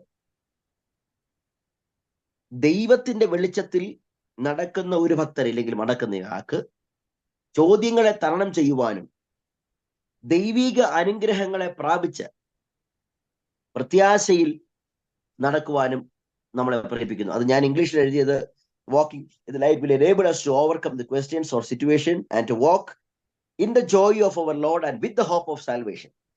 പ്രത്യാശയോടുകൂടി. അപ്പൊ ഞാൻ ഇത് കട്ട് ചെയ്യാണ്. 1 മിനിറ്റ്. ഇവിടെ അടുത്തത് നിങ്ങൾ എല്ലാവരും കൂടുതൽ ഊന്നൽ കൊടുത്തത് ശിവ പാസ്റ്ററും BP പൗലോസ് ചാനും എൽദോസ് ചാനും സന്തോഷ് പോൾ പാസ്റ്ററും എല്ലാം സുജ സിസ്റ്ററും ഒക്കെ എല്ലാവരും കഴിഞ്ഞ പ്രാവശ്യവും ഇപ്രാവശ്യവും ഊന്നൽ കൊടുത്ത 2 കാര്യം എന്ന് പറയുന്നത് ബാക്ക്ഗ്രൗണ്ട് ആൻഡ് കോണ്ടെക്സ്റ്റ്. 2 സെർമണും ഞാൻ മനസ്സിലാക്കുന്നത് 15 മിനിറ്റ് സെഷനിൽ ബാക്ക്ഗ്രൗണ്ടും കോണ്ടെക്സ്റ്റും അതിന് കൂടുതൽ ഇമ്പോർട്ടൻസ് കൊടുത്തിരുന്നു. ഞാനൊരു കാര്യം പറയാം, ഈ ബാക്ക്ഗ്രൗണ്ടും കോണ്ടെക്സ്റ്റും നമ്മൾ എത്രത്തോളം കൂടുതൽ പറയുവോ നമുക്ക് കുറച്ചും കൂടെ നല്ലതാണ്, ഇല്ലെന്ന് ഞാൻ പറയുന്നില്ല. പക്ഷെങ്കിൽ ഇതുകൊണ്ട് നമ്മുടെ സെർമൺ ഗുണകരമാണെങ്കിലും നമ്മുടെ പ്രസംഗം എന്തിനു വേണ്ടിയാണ്? ഒരു വിശ്വാസി ആവശ്യബോധത്തോടുകൂടെ കരഞ്ഞുകൊണ്ട് വന്നിരിക്കുന്ന, വിഷമിച്ചു വന്നിരിക്കുന്ന ഒരു വിശ്വാസിക്ക് ആശ്വാസം പകരാൻ വേണ്ടിയാണ് നമ്മൾ പറയുന്നത്. അവരെ ആത്മീയ ജീവിതത്തിൽ അവരെ ഉയർത്തിക്കൊണ്ടുവരുവാൻ, സാധാരണ വിശ്വാസികളാണ് നമ്മുടെ മുമ്പിൽ ഇരിക്കുന്നത്. അവർക്ക് കോണ്ടെക്സ്റ്റും ബാക്ക്ഗ്രൗണ്ടും കൂടുതൽ ആവശ്യമില്ല എന്നൊരു വാക്കാണ് ഞാൻ പറയുന്നത്. ദയവായി തെറ്റിദ്ധരിക്കരുത്. 1 മണിക്കൂർ സെർമൺ ആണെന്നുണ്ടെങ്കിൽ കുറച്ച് ബാക്ക്ഗ്രൗണ്ടും കോണ്ടെക്സ്റ്റും പറയാം, നമ്മുടെ സെർമൺ ഒന്ന് ക്ലച്ച് പിടിപ്പിക്കാൻ വേണ്ടി. പക്ഷേ വിശ്വാസികൾക്ക് യാതൊരുവിധ ഗുണവും ഇത് ചെയ്യത്തില്ല. ആത്മീയ ജീവിതത്തില് ഇത് അവർക്കൊരു ആശ്വാസം ലഭിക്കത്തില്ല, അവർക്കൊരു സന്തോഷം ലഭിക്കത്തില്ല. അവരുടെ ആത്മീയ ജീവിതത്തിൽ അവർ വന്നിരിക്കുന്നത് നമ്മുടെ കോണ്ടെക്സ്റ്റും ബാക്ക്ഗ്രൗണ്ടും കേട്ടുകൊണ്ട് പോകാൻ വേണ്ടിയല്ല. ഞാൻ with all respect, with all എന്നാ പറയാ ഹംബിൾ, ഞാൻ ഒരാളെ വ്യക്തിപരമായിട്ട് വിമർശിക്കുകയല്ല, എടുത്തു കാണിക്കുകയാണ്. ഇന്ന് കേരളം കണ്ടിട്ടുള്ളതിലേറ്റവും ഏറ്റവും നല്ല പ്രഭാഷകനാണ് നമ്മുടെ നേരത്തെ പ്രിൻസിപ്പാൾ ആയിരുന്ന പാസ്റ്റർ അനിൽക്കൊടുത്തോട്ടം. ഇത് റെക്കോർഡിംഗ് ക്ലാസ് എനിക്കറിയാം, പക്ഷെങ്കിൽ അദ്ദേഹത്തോട് ഞാൻ നേരത്തെ പറഞ്ഞിട്ടുണ്ട്, he focuses more in the context and background. അത് നിങ്ങൾ ശ്രദ്ധിച്ചു കാണും. പക്ഷെങ്കിൽ അദ്ദേഹത്തിന്റെ കൺക്ലൂഷനിൽ തീ ചാട്ടുളി പോലെ നമ്മുടെ നെഞ്ചിൽ കുത്തുന്ന അനുഗ്രഹിക്കപ്പെട്ട സന്ദേശങ്ങൾ കാണും.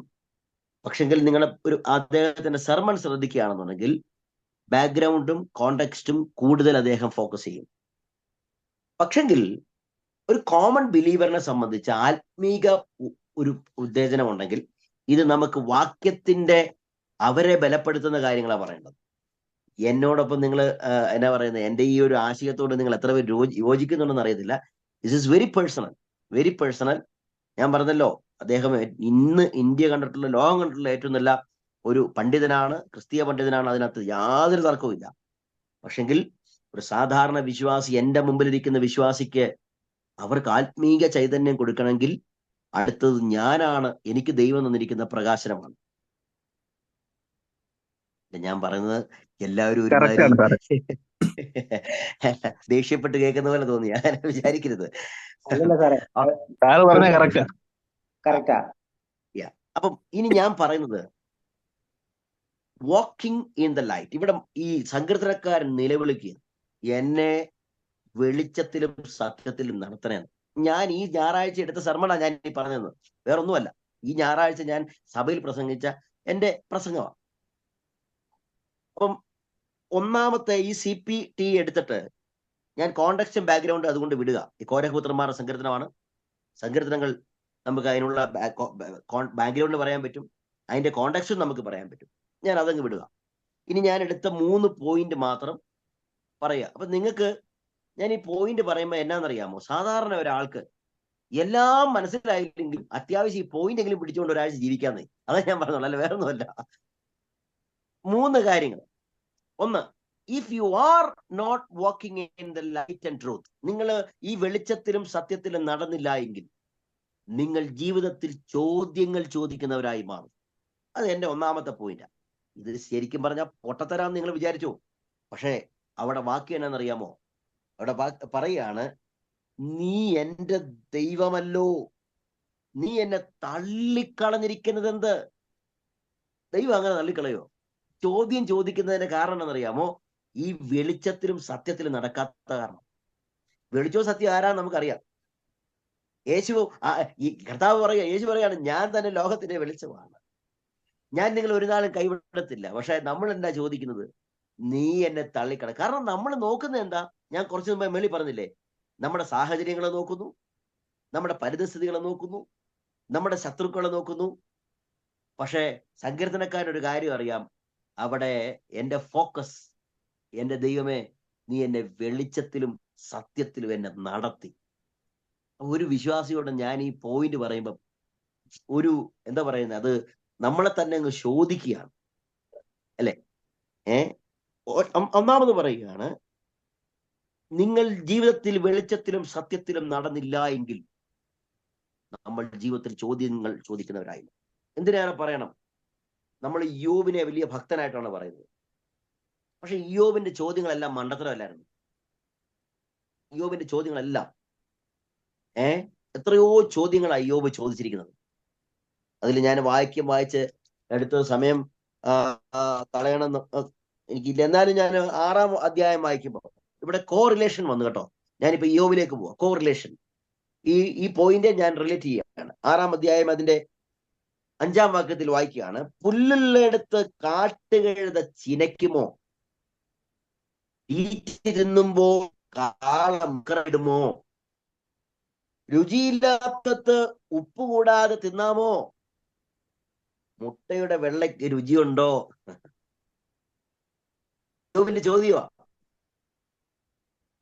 കൊടുവാൻ എനിക്ക് തോന്നുന്നു, എനിക്ക് അറപ്പുള്ള ഭക്ഷണമായിരിക്കുന്നു. അയ്യോ, എന്റെ അപേക്ഷ സാധിച്ചെങ്കിൽ, എന്റെ വാഞ്ച ദൈവം നൽകിയെങ്കിൽ. കാരണം വേദന കാരണം ചോദിച്ചു പോവാന്ന് ഈ ചോദ്യങ്ങളൊക്കെ. നമ്മളൊക്കെ എല്ലാരും ചോദിക്കുന്നവരാ. കാരണം എന്നാ പറയുന്നേ, നമ്മുടെ ഫോക്കസ് ആണ് നമ്മള് ഈ വെളിച്ചത്തിനും സത്യത്തിലും നടക്കുന്നില്ല. അപ്പൊ ഈ വെളിച്ചം സത്യം ഞാനിപ്പോ എത്രാമത്തെ പ്രാവശ്യം പറഞ്ഞുകൊണ്ടിരിക്കുന്നത്. അപ്പൊ ഞാനീ പറയുന്ന വെളിച്ചവും സത്യവും വിശ്വാസികളിലേക്ക് ഇങ്ങനെ പോയിക്കൊണ്ടിരിക്കുകയാണ്. വെളിച്ചത്തിലും സത്യത്തിലും നടക്കുക, വെളിച്ചത്തിലും സത്യം നടക്കുക. ഒന്ന്, നിങ്ങൾ വെളിച്ചത്തിലും സത്യത്തിലും നടന്നില്ല എങ്കിൽ നിങ്ങൾ ചോദ്യം ചോദിക്കുന്നവരായി മാറും. അപ്പം 38-ാം ഈ യോബിന്റെ ആ പുസ്തകം ഡയലോഗുകളുടെ പുസ്തകമാണ്. ഡയലോഗ് എന്ന് പറഞ്ഞാൽ എന്താ? എല്ലാരും ഇങ്ങനെ നോക്കിയിരിക്കുമ്പോ എന്റെ ദൈവമേ, ഈ കൊച്ചു പയ്യൻ ഇവിടുന്ന് ഡയലോഗ് എന്നൊക്കെ പറയുന്നത് സിനിമാ കഥ പോലെ തോന്നല്ലോ. അങ്ങനൊന്നും അല്ല കേട്ടോ. ഡയലോഗ് എന്ന് പറഞ്ഞാൽ 2 പേർ സംഭാഷിക്കുന്നതിനാണ് ഡയലോഗ് എന്ന് പറയുന്നത്. ഡയലോഗ് എന്ന് പറഞ്ഞാൽ ഇപ്പം ഉദാഹരണത്തിന് ഈ യോബിനെ കാണാൻ വരുന്നത് 3 പേരാ. എലിഫാസ്, സോഫാർ, ബിൽദാദ്, പിന്നെ യേഹൂ വരുന്നുണ്ട്. പക്ഷെ ആദ്യം ഉദാഹരണത്തിന് സോഫാർ പറയുന്നു, അതിന് മറുപടിയായിട്ട് യോബ് പറയുന്നു. അതിനുശേഷം ബിൽദാദ് പറയുന്നു, അതിനുശേഷം മറുപടിയായിട്ട് യോബ് പറയുന്നു. അതിനുശേഷം എലിഫാസ് പറയുന്നു, അതിനുശേഷം യോബ് മറുപടി പറയുന്നു. ഇതിന് ഡയലോഗാ. ആദ്യം ബിൽദാദ്, അതിന് മറുപടിയായിട്ട്. ഇതിലെല്ലാം പറയുന്ന ഒരു ഒറ്റ കോണ്ടാക്ട് 3 കാര്യങ്ങളാണ് പറയുന്നത്. നിന്റെ ജീവിതത്തിൽ വന്ന ഈ സഫറിങ്സ്, കഷ്ടതയ്ക്ക് 3 കാരണം. 1, നിന്റെ പാപം. 2, നിന്റെ പിതാക്കന്മാരുടെ പാപം. 3, ദൈവം നിന്നോട് കോപിച്ചിരിക്കുകയാണ്. ഈ 37 വരെ ഇവർ ഇങ്ങനെ അങ്ങോട്ടും ഇങ്ങോട്ടും ഡയലോഗ് പറഞ്ഞുകൊണ്ടിരിക്കുക. ഇനി ഞാൻ എന്റെ ചോദ്യത്തിലേക്ക് വരിക, എന്റെ വിഷയത്തിലേക്ക് വരികയാണ്. 38-ാം വാക്യത്തിൽ അധ്യായത്തിൽ ദൈവം പറഞ്ഞൊരു കാര്യമുണ്ട്. നീ പുരുഷനെ പോലെ അരമുറുക്കിക്കൊള്ളുക, ഞാൻ നിന്നോട് കുറെ ചോദ്യം ചോദിക്കും. നിന്റെ അർത്ഥം എന്താ? നിങ്ങൾക്ക് ഒത്തിരി ചോദ്യം കാണും, പക്ഷെ ഞാൻ ചോദിക്കുന്ന ചോദ്യങ്ങൾക്ക് ഒരിക്കലും മറുപടിയില്ല. കാരണം I am the sovereign control. ഞാനാണ് സകലത്തെ കൺട്രോൾ ചെയ്യുന്ന ദൈവം. ഇന്ന് നമുക്ക് ജീവിതത്തിൽ എന്തെങ്കിലും കഷ്ടത വരികയാണെന്നുണ്ടെങ്കിൽ, പ്രയാസം വരികയാണെന്നുണ്ടെങ്കിൽ, നമ്മൾ ഓർത്തോണം, ദൈവം അറിയാതെ നമ്മുടെ ജീവിതത്തിൽ ഒന്നും എന്തെങ്കിലും വലിയ നഷ്ടങ്ങൾ സംഭവിച്ചിട്ടുണ്ടെങ്കിൽ ഒന്നും ദൈവം അറിയാതെ വരത്തില്ല. അതുകൊണ്ട് ചോദ്യം ചോദിക്കുന്നവരാകരുത്. നമ്മൾ വെളിച്ചത്തിലും സത്യത്തിലും നടക്കണം.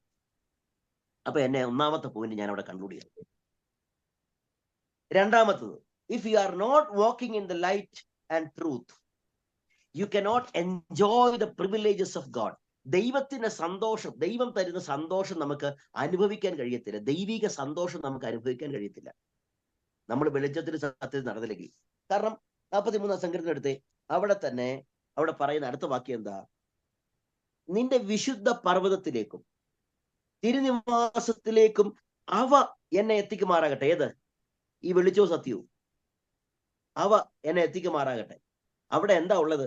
4-ാം വാക്യത്തിൽ പറയുകയാണ്, ഞാൻ ദൈവത്തിന്റെ പീഠത്തിലേക്ക്, എന്റെ പരമാനന്ദമായ ദൈവത്തിന്റെ പീഠത്തിലേക്ക് ചെല്ലും. ദൈവമേ, എന്റെ ദൈവമേ, കിന്നരം കൊണ്ട് ഞാൻ നിന്നെ സ്തുതിക്കുന്നു.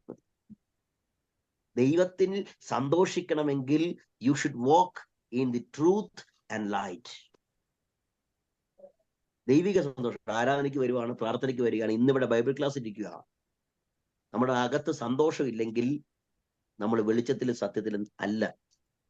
നമ്മളെല്ലാം ഫോക്കസ് ചെയ്യുന്നത് പ്രശ്നങ്ങളിലേക്കാണ്, നമ്മുടെ സാഹചര്യങ്ങളിലേക്കാണ്, നമ്മുടെ ശത്രുക്കളിലേക്കാണ്, നമ്മുടെ ചുറ്റുപാടിലേക്കാണ് നമ്മുടെ വീക്ഷണം മുഴുവനും. പക്ഷെങ്കിൽ വെളിച്ചത്തിലും സത്യത്തിലും നടക്കുന്ന ഒരാൾക്ക് അടുത്തത് പറയുകയാണ്, ഞാൻ കിന്നരം കൊണ്ട് ഞാൻ നിന്നെ സ്തുതിക്കും. പാട്ട് പാടണമെങ്കിൽ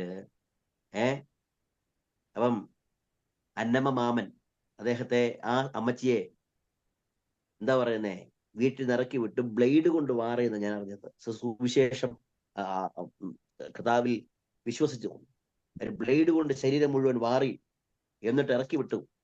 ആ അമ്മച്ചി പാടിയ പാട്ട, യാത്ര ചെയ്യും ഞാൻ ക്രൂശേ നോക്കി, യുദ്ധം ചെയ്യും ഞാൻ യേശുവിനായി, അവ പാട്ട് പാടണമെങ്കിൽ വെളിച്ചത്തിലും സത്യത്തിലും നടക്കണം.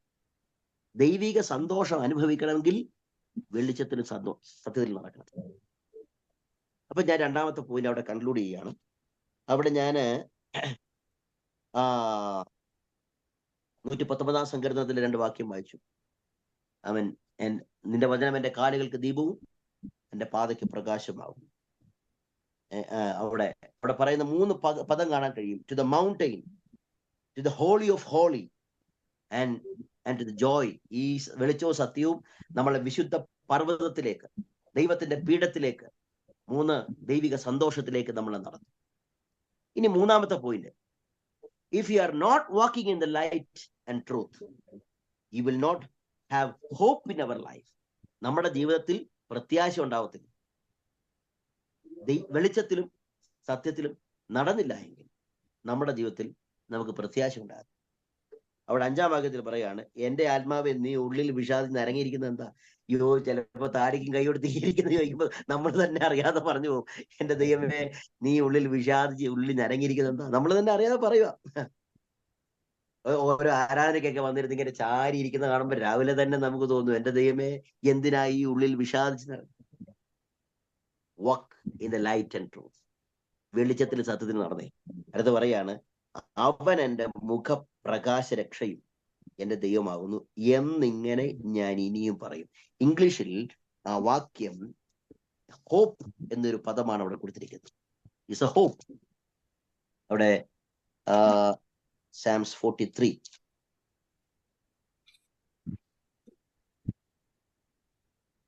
നമുക്ക്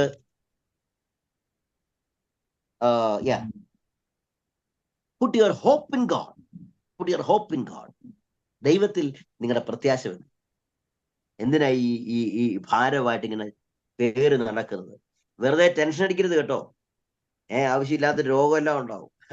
വയസ്സാം കാലത്ത് ഒന്നാമത് ആവശ്യമില്ലാത്ത ടെൻഷൻ എല്ലാം തലേ കൈവച്ചാൽ പ്രഷർ കൂടും, ഷുഗർ കൂടും, കൊളസ്ട്രോൾ കൂടും, എല്ലാം കൂടി ആകപ്പാടൊരു പരിവാവും.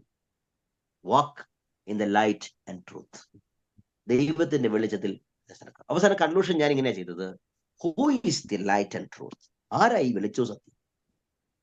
കർത്താവ് സാക്ഷാൽ യേശു കർത്താവ് തന്നെയല്ലേ.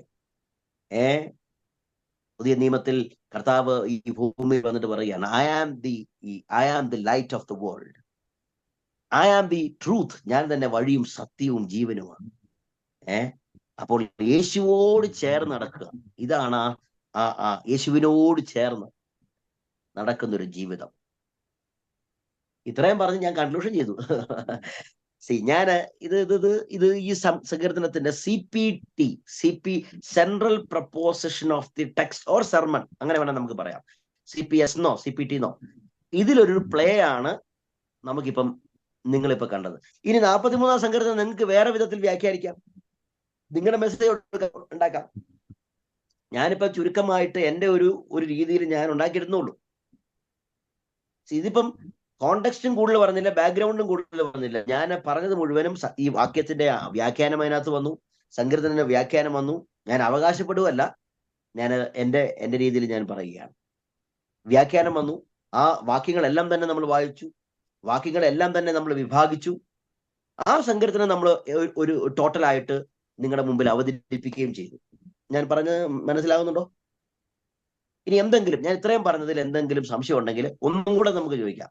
ഒന്നും കൂടെ അടുത്ത സെർമൺ വരുമ്പോൾ ഒന്നും കൂടെ നമുക്ക് ക്ലിയർ ചെയ്യാൻ വേണ്ടിയാണ്. ഇന്ന് നല്ല അനുഗ്രഹിക്കപ്പെട്ട സെർമൺസ് ആണ് രണ്ടുപേരും.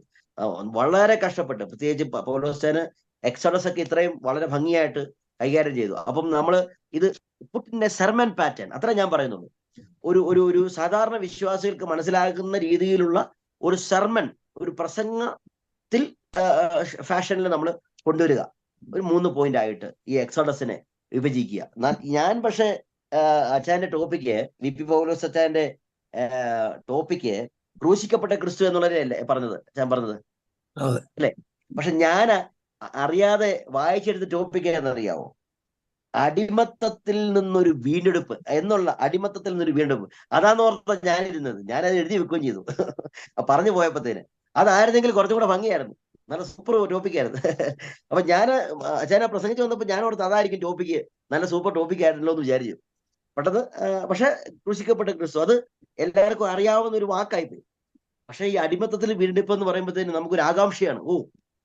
അടിമത്തിൽ വീണ്ടെടുപ്പ്, അതാണ് പുറപ്പാട് പുസ്തകത്തിന്റെ ആകത്തുക എന്നുള്ള ആ ഒരു സബ്ജക്ട്. വെരി ഗുഡ്, ഒത്തിരി സന്തോഷം. ശിവപാഷ, ഞാൻ എന്തെങ്കിലും പറഞ്ഞതിൽ എന്തെങ്കിലും ഒരു ക്ലാരിഫിക്കേഷൻ? എനിക്ക് ഇപ്പൊ ഒന്നുകൂടി ക്ലാരിറ്റി കിട്ടി. അപ്പൊ അതിന്റെ അകത്ത് ഇപ്പം ലാസ്റ്റ് പറഞ്ഞു, ഇപ്പൊ ഞാനിപ്പോ എനിക്ക് മനസ്സിലായത്, number 1 getting attention, number 2 is maybe raising need, third one is purpose, fourth one is CPT or CPS, അഞ്ചാമത്തെ കാര്യം കൺക്ലൂഷൻ. അല്ല, അതിനുശേഷമാണ് നമ്മൾ ഈ മെയിൻ പോയിന്റ് 3 പറഞ്ഞ കേട്ടോ. MP1, MP2, MP3, അങ്ങനെ main points 1, main points 2, main points 3. അതിനുശേഷം ഈ മെയിൻ പോയിന്റ്സ് 1-നകത്ത് 1, 2, 3 സബ് പോയിന്റ് എടുക്കാം. മെയിൻ പോയിന്റ്സ് 2-നകത്ത് 1, 2, 3 സബ് പോയിന്റ് എടുക്കാം. മെയിൻ പോയിന്റ്സ് 3-കകത്ത് 1, 2, 3 സബ് പോയിന്റ് എടുക്കാം. അപ്പം 3 പോയിന്റോ 4 പോയിന്റോ, അത് നിങ്ങളുടെ കൺവീനിയൻസ് അനുസരിച്ച് 1 or 2 പോയിന്റ്സ് അത് കൊണ്ടുവരണം എന്നാ ഞാൻ CPT-കകത്തുള്ള CPT-യെ ആസ്പദമാക്കി നമ്മള് 3-4 പോയിന്റ് വിപുലീകരിക്കണം അല്ലേ? അത് തന്നെ, അത് ആ CPT ആണ് നമ്മുടെ നമ്മൾ ഇലാബറേറ്റ് ചെയ്യേണ്ടത്, വിഭജിക്കേണ്ടത്. അവിടെയാണ് സെർമൺ എന്ന് പറയുന്ന സാധനം കിടക്കുന്നത്. അവിടെയാണ് CPS-ലോ CPT ആണ് നമ്മുടെ സ്വന്തം സെർമൺ ആയിരിക്കുന്നത്. പിന്നെ ബാക്കിയുള്ളതെല്ലാം ബൈബിൾ തന്നെയാണ്, നമ്മൾ വേറെ എങ്ങും പോകുന്നില്ല. നമ്മുടെ സെർമൺ എന്ന് പറയുന്നത് ഈ CPT-യോ CPS-ഓ ആയിരിക്കും. നമുക്കത് പ്രായോഗികമായിട്ടൊന്ന് പ്രയോജനപ്പെടുത്താമെന്ന് വിചാരിക്കുന്നു. തീർച്ചയായിട്ടും നമുക്കിത് എന്റെ മാത്രം എക്സ്ക്ലൂസീവ്ലി സെർമണായി മാറുകയാണ്. ലോകത്തിലെ ആർക്കും ഇപ്പം എനിക്ക് മാത്രം ഈ വിശ്വാസികളോട് എന്റെ പോയിന്റുകളാണ് ഞാൻ പറയുന്നത്. വേറെ ആർക്കും ഇതിനകത്ത് ഒരു കയ്യൊപ്പ് ചാർത്താൻ പറ്റത്തില്ല. അതാണ് ഈ ഹോമിലിറ്റിക്സിന്റെ ഒരു പ്രത്യേകത, ഈ ഒരു ഹോമിലിറ്റിക്കൽ പ്രിൻസിപ്പിളിന്റെ ഒരു പ്രത്യേകത. അത് പക്ഷേ വർക്കൗട്ട് ചെയ്യണം, ഇച്ചിരി പാടാണ്. പക്ഷെ ആ CPT കിട്ടിക്കഴിഞ്ഞാൽ, നിങ്ങൾക്ക് ദൈവാത്മാവ് പ്രാർത്ഥിച്ച CPS-ഓ CPT-യോ നിങ്ങൾക്ക് തന്നു കഴിഞ്ഞാൽ അതിൽ പിന്നെ നമുക്ക് വിജയിക്കാം. 3 പോയിന്റ് സിമ്പിൾ ആയിട്ട് ഒരു പ്രാവശ്യം വായിച്ചാൽ കിട്ടത്തില്ല. ഇപ്പം അത് ഒരു പ്രാവശ്യം വായിച്ചാൽ എന്നാണെങ്കിലും കിട്ടത്തില്ല. നിങ്ങൾ എടുക്കുന്ന പാസേജ് 1-2 ആവർത്തി വായിച്ച്, പ്രത്യേകിച്ചും ബുക്കുകളാണെന്നുണ്ടെങ്കിൽ അതുപോലെ നമ്മൾ ഗ്രാഹ്യം ഉണ്ടായിരിക്കണം. പുറപ്പാട് പുസ്തകം ഏതെങ്കിലും ബുക്ക് സെർമൺ ആണെന്നുണ്ടെങ്കിൽ അതിനെപ്പറ്റി നല്ല തറവായിട്ടുള്ള ഒരു ഗ്രാഹ്യം ഉണ്ടെങ്കിലേ ഉള്ളൂ അതിന് ഇതാണ് തീം. ഞാൻ പാസ്റ്റർ പറഞ്ഞ ഓർമ്മയോട് വിട്ടുപോയി sir, Shibu Jacob sir. Purpose കഴിഞ്ഞിട്ട് ഓറിയന്റഡ് തീം വിട്ടുപോയി, ഓറിയന്റഡ് തീം. അതിനുശേഷമാണ് CPT വരുന്നത്.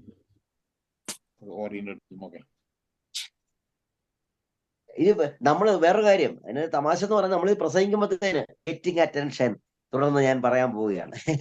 തുടർന്ന് ഞാൻ ഇതിന്റെ പർപ്പസ് പറയാൻ പോവാണ്. തുടർന്ന് ഇതിന്റെ ഓറിയന്റഡ് തീം എന്താണെന്ന് ഞാൻ പറയാൻ പോയി. ഒന്നും പറയാം, ഇതൊക്കെ നമ്മള് ഫിഗർ ഔട്ട് ചെയ്ത് ഇങ്ങനെ പറഞ്ഞുകൊണ്ടിരിക്കണം.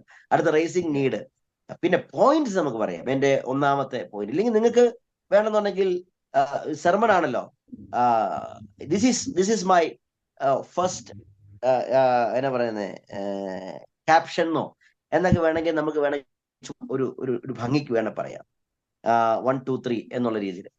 പക്ഷെങ്കിൽ അപ്പോഴും CPT CPS എന്നുള്ള അതിനോട് സ്ട്രൈക്ക് ഔട്ട് ചെയ്താണ്, അതിലേക്ക് ഹിറ്റ് ചെയ്താണ് നമ്മുടെ 3 പോയിന്റും വന്നുകൊണ്ടിരിക്കുന്നത്. അതിനകത്ത് മാറ്റം വരും.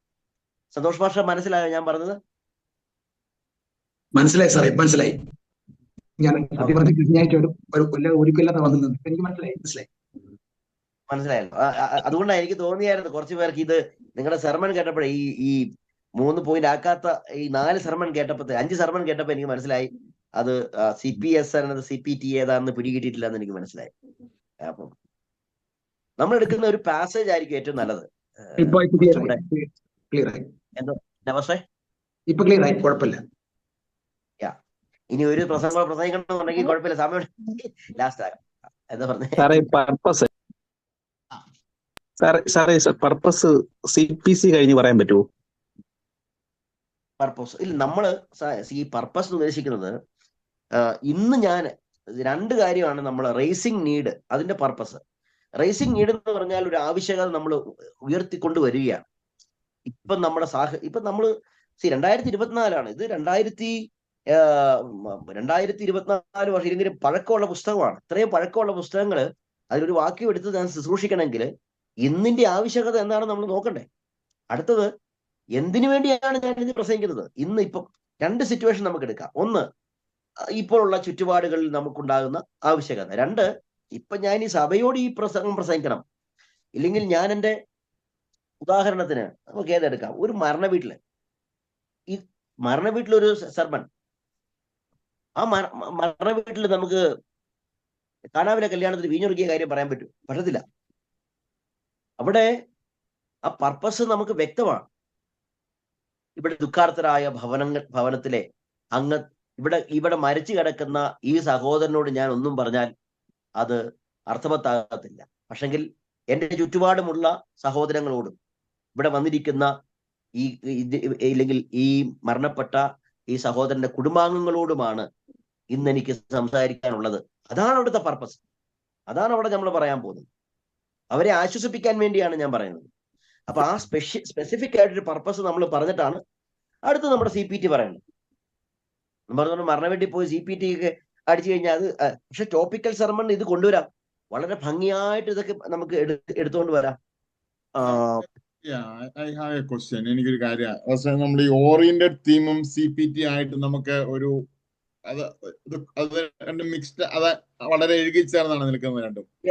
എഴുകിച്ചേർന്നായിരിക്കുന്നത്. കാരണം അത് ടെക്സ്റ്റാ, രണ്ടും ടെക്സ്റ്റാ. ഓറിയന്റഡ് തീമും നമ്മൾ എടുക്കുന്ന പാസേജിനാണ്, ഈ CPTയും ആ പാസേജിനകത്ത് തന്നെയാണ്. അത് രണ്ടും ഏറെക്കുറെ ഒന്നായിട്ട് തന്നെയാണ് നിൽക്കുന്നത്. വളരെ ഇൻഫോർമേറ്റീവ് ആണ് fast. I think this will help us to improve our നമ്മുടെ സെമൻസ് ഒക്കെ ഒത്തിരി ഇമ്പ്രൂവ് ചെയ്യാൻ വേണ്ടി ഇത് സഹായിക്കും. ഞാൻ ക്ഷമ ചോദിക്കാൻ, എനിക്ക് പാസ്റ്റിന്റെ യഥാർത്ഥ ക്ലാസ് ഞാൻ മിസ്സായി പോയായിരുന്നു. ഞാൻ പിന്നെ എന്റെ വൈഫിന്റെ നോട്ട്സ് ഒക്കെ നോക്കിയാണ് ഞാനിത്, അതാ എനിക്ക് പറ്റിയ കുഴപ്പം. I think it is very good, വളരെ നന്നായിരിക്കും. താങ്ക് യു ഫോർ ഇത്. ശരിക്കും പറഞ്ഞാൽ ഞാൻ പറഞ്ഞല്ലോ, ഇതൊരു നമ്മുടെ പെന്തക്കോസ്റ്റ് ശൈലി എന്നൊക്കെ പറഞ്ഞ് നമുക്ക് പ്രസംഗിക്കാൻ പറ്റത്തില്ല. This is to present the word of God in a standard manner. അതൊരു ഏറ്റവും ക്ലാസിക് ആയിട്ടുള്ള ഒരു മാനറിൽ പ്രസംഗിക്കാൻ വേണ്ടിയാണ്. പക്ഷെങ്കിൽ ഞാൻ എൻ്റെ നല്ല പെന്തക്കോസ്റ്റ് ചർച്ചയാണ്, ഞാൻ IPC-കാരനാണ്. അതുകൊണ്ട് ഇതിനകത്ത് ഒരു ആത്മീയം കുറഞ്ഞു പോയെന്ന് എനിക്ക് തോന്നിയിട്ടില്ല. ഞാൻ എൻ്റെ പ്രസംഗങ്ങൾ ഞാൻ ഇങ്ങനെ തന്നെയാണ് ഫോർമുലേറ്റ് ചെയ്യുന്നത്. പക്ഷെ ദൈവാത്മാവ് ഓരോ പോയിന്റിലും നമുക്ക് നമ്മുടേതായിട്ടുള്ള ആശയങ്ങൾ പറഞ്ഞ് അവരെ ജനത്തെ വഴി നടത്താനും അവരെ ആരാധിപ്പിക്കാനും ഒക്കെ സാധിക്കുന്ന തരത്തിൽ നമുക്കത് സർമൺസ് ഉണ്ടാക്കാനും ഒരു കുഴപ്പമില്ല. ഇത് ശരിക്കും പറഞ്ഞ ബ്രദറൻ ബാപ്റ്റിസ്റ്റ് ചർച്ചകളാണ് ഇത് കൂടുതൽ ഫോളോ ചെയ്യുന്നത്. പക്ഷെങ്കില് പറഞ്ഞോ, ഇത് ഫോളോ ചെയ്യുവാണെങ്കിൽ നമ്മൾ കാട് കയറി പോകത്തില്ല. വീൽ ബി ജസ്റ്റ് നമ്മുടെ ആ ഒരു ഇതിൽ തന്നെ നിന്നോളും. മറ്റേത് അതെ. ഇനി 43-ാം സംഘടന തന്നെ 1000 പ്രസംഗം ഉണ്ടാക്കാം. ഈ CPT ആണ് നമ്മുടെ മെയിൻ. ഇനി വേറെ നിങ്ങൾക്ക് ഓറിയന്റഡ് തീമും CPS-ഉം കൊണ്ടുവരികയാണെന്നുണ്ടെങ്കിൽ 43-ാം സംഘടന 10 പ്രസംഗങ്ങൾ ഇപ്പൊ തന്നെ ഉണ്ടാക്കാൻ വേണമെങ്കിൽ അതാണ് ഇതിന്റെ ഒരു ഇതെന്ന് പറഞ്ഞാൽ. ഇത് 43-ാം സംഘടന നമ്മുടെ ചർച്ചയിൽ ഒരു പാസ്റ്റർ നല്ല സൂപ്പർ ക്ലാസിക് ആയിട്ട് പ്രസംഗിച്ച് അതിനപ്പുറത്തോട്ട് ആർക്കും പ്രസംഗിക്കാൻ പറ്റത്തില്ലായിരിക്കും. പക്ഷെങ്കിൽ അവിടെയാണ് CPS-ന്റെ പ്ലേ വരുന്നത്. എന്ന് പറഞ്ഞാൽ ഈ central proposition of the sermon എന്നുള്ള രീതിയിൽ നമ്മൾ ഉണ്ടാക്കുന്ന സെർമണിനകത്ത് നമുക്ക് വേറെ രീതിയിൽ അത് ജനങ്ങൾക്ക് കൈമാറാൻ സാധിക്കും. അപ്പൊ ഞാൻ കോണ്ടെക്സ്റ്റും ബാക്ക്ഗ്രൗണ്ടും തമ്മിലുള്ള ആ ഡിഫറൻസ് പറഞ്ഞതിൽ കൊടുത്തോട്ട സാറിന്റെ പേര് പറഞ്ഞു. ഇത് റെക്കോർഡിംഗ് ക്ലാസ് ആണ്, ആരും ഇത്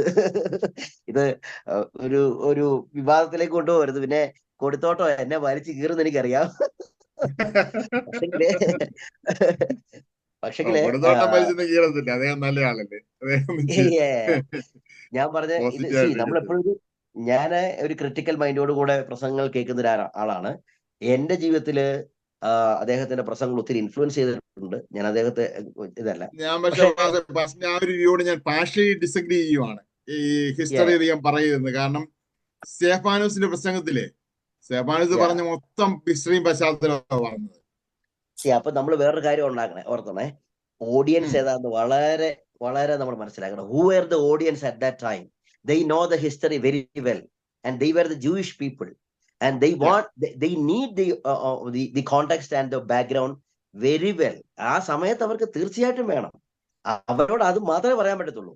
ഞാൻ പറഞ്ഞത് ഇന്ന് ഞാൻ ആ കോണ്ടെക്സ്റ്റും ബാക്ക്ഗ്രൗണ്ടും അതിന്റെ കാര്യമല്ല ഞാൻ പറഞ്ഞത്. തികച്ചും ഇപ്പൊ ഉദാഹരണത്തിന് എന്നാ പറയുന്നേ, നമുക്കൊരു FES ലേഖനം എടുക്കാം.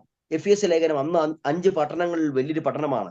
അലക്സാന്ദ്രിയ, അന്ത്യോക്യ, എഫസോസ്, ഇങ്ങനത്തെ 5 പട്ടണങ്ങളാണെന്ന് പറഞ്ഞുകൊണ്ട് ഈ 5 പട്ടണങ്ങളെ പറ്റി നിങ്ങളെ പഠിപ്പിച്ച് എഫസോസിന്റെ ചരിത്രം മുഴുവൻ പറയുവാണെന്നുണ്ടെങ്കിൽ എന്ത് ആത്മീയവർദ്ധന ഉണ്ടാകുന്നു?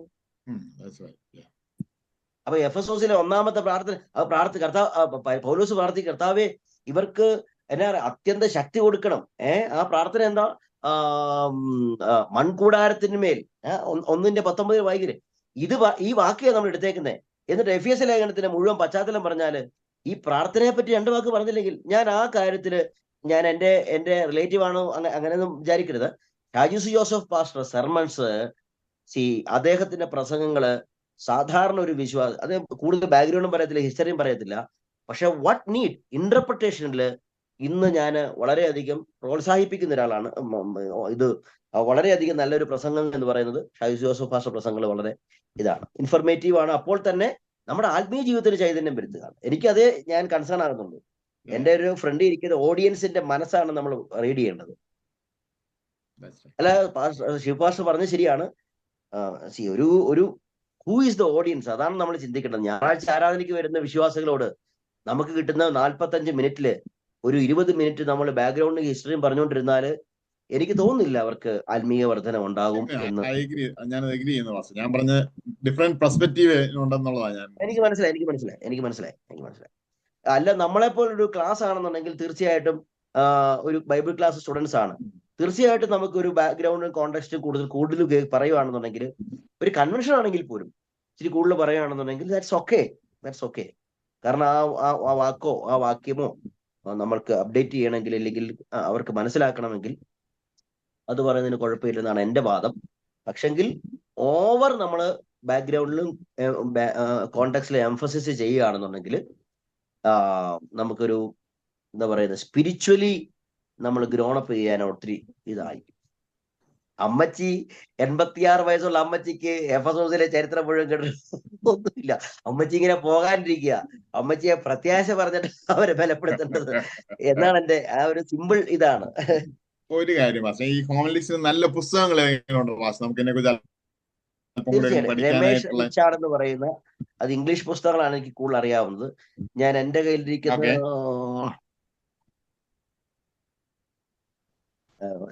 രമേശ് റിച്ചാർഡ് അതിന്റെ ടൈറ്റിൽ തന്നെ പുസ്തകത്തിന് പ്രീച്ചിങ് ദി ബൈബിൾ. ഞങ്ങൾ രമേശ് റിച്ചാർഡിന്റെ ഫോളോ ചെയ്ത്, ഞങ്ങൾ ടെക്സ്റ്റാ തരുന്നത് രമേശ് റിച്ചാർഡിന്റെ. അതിന്റെ ഞാൻ പുസ്തകം പേര് മറന്നുപോയി. പിന്നെ ഞാൻ പറഞ്ഞ doctor Abe Kuruvila, doctor Abraham കുരുവിളയുടെ പുസ്തകമുണ്ട്. നല്ല പുസ്തകങ്ങളാണ്. അത് മലയാളമായിരിക്കും അല്ലേ? അതെ, അല്ലല്ല, അതും ഇംഗ്ലീഷ് തന്നെയാണ്. എനിക്ക് മലയാളം പുസ്തകം അറിയത്തില്ല. ആ പുസ്തകം ടൈറ്റിൽ എബ്രഹാം കുരുവിളയുടെ, ഡോക്ടർ എബ്രഹാം കുരുവിളയുടെ പുസ്തകത്തിന്റെ പേര് ഓർമ്മയുണ്ട്? Preaching the sermon in a biblical way, അങ്ങനെയാന്ന് തോന്നുന്നു. പ്രീച്ചിങ് അടിച്ചു കൊടുത്താൽ മതി എബ്രഹാം. ഞാൻ വേണമെങ്കിൽ വാട്സാപ്പിൽ അയച്ചു തരാം, ഗ്രൂപ്പിനകത്തോട്ടോ ഇല്ലെങ്കിൽ SMITC അപ്പൊ സാറിന് അയച്ചു കൊടുത്തേക്കാം. അത് സോഫ്റ്റ് കോപ്പി ആണോ ഉള്ളത്? എന്റെ ഇല്ല, ഹാർഡ് കോപ്പിയാ. Hard copy. ഡീറ്റെയിൽസ് അയച്ചാൽ മതി, അത് കണ്ടുപിടിക്കാൻ കുഴപ്പമില്ല. ഇല്ല, ആമസോണിൽ കിട്ടും അല്ലേ?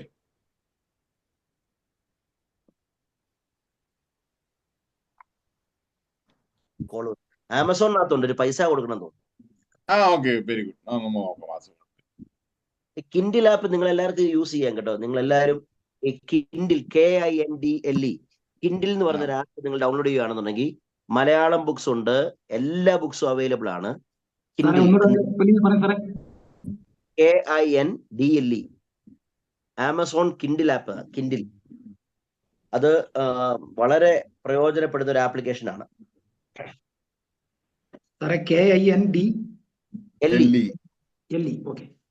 മലയാളം പുസ്തകങ്ങളുണ്ട് അതിനകത്ത്, ഇഷ്ടംപോലെ ഉണ്ട്. പിന്നെ നിങ്ങൾക്ക് ബൈബിൾ പഠിക്കാനായിട്ട്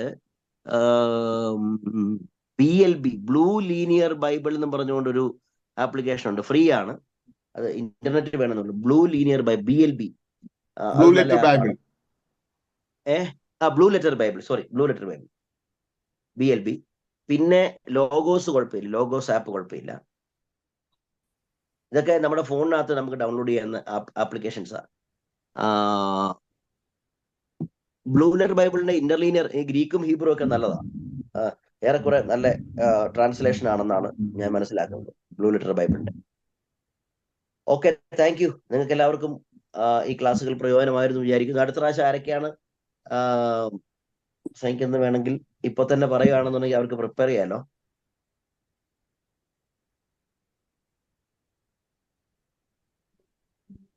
എനിക്ക് മ്യൂട്ടാണ്.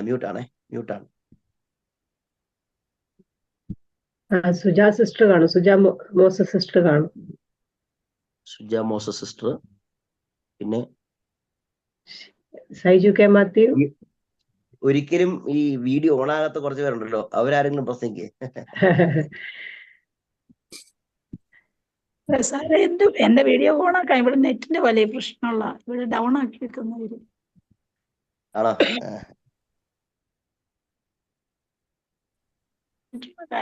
നിങ്ങളെ പ്രോബ്ലം ഉള്ള.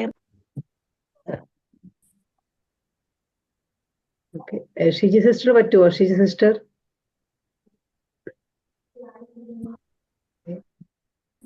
ദേവദാസി ഞാൻ പറയാമേ.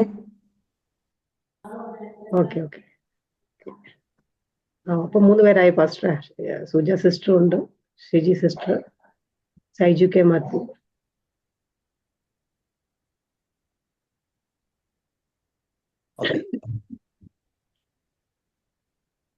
പ്രാർത്ഥിക്കാം. പ്രാർത്ഥിച്ച് അവസാനിപ്പിക്കാമല്ലോ അല്ലേ?